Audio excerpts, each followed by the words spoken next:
Jadi ada krisis global, ada krisis pada negara dan kelembagaan-kelembagaan, dan memang ada krisis pada manusia. Manusia semakin lemah, sekarang dia kalah sama COVID, dia akan nutup diri dan sebagainya. Manusia semakin emosional, semakin dangkal, nggak berpikir luas, ya kan? Dan seterusnya lah ya, kelemahan-kelemahan ini. Jadi akan ada krisis. Terus kita bagaimana cara ngejawabnya? Ya kan? Kita bisa bikin pengajian juga. Tapi saya bilang ke teman-teman, tapi daya rusak negara dan daya perbaikan negara itu jauh lebih bisa kita andalkan.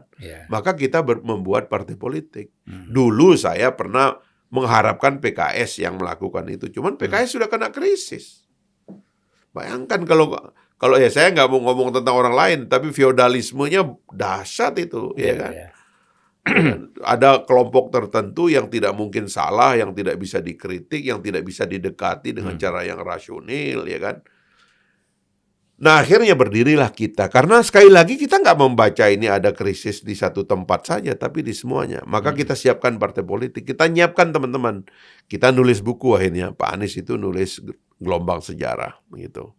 Jadi kita capture bagaimana melihat Indonesia dari sebelum republik menjadi republik yang modern gitu. Gelombang ketiga kata beliau itu.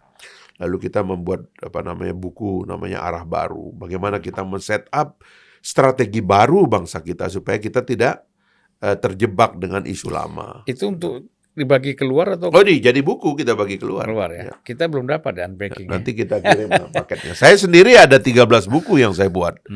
Saya lebih spesifik tentang dinamika dalam negara karena kalau Pak Ketum saya ini kan memang agak filosofis kan orangnya kan. Bacaannya tentang naskah-naskah klasik juga kuat begitu. Jadi dia menulis sesuatu yang agak filosofis, kadang abstrak begitu. Saya lebih konkret tentang negara. Tentang pemberantasan korupsi. Lama juga di institusi negara kan? Iya.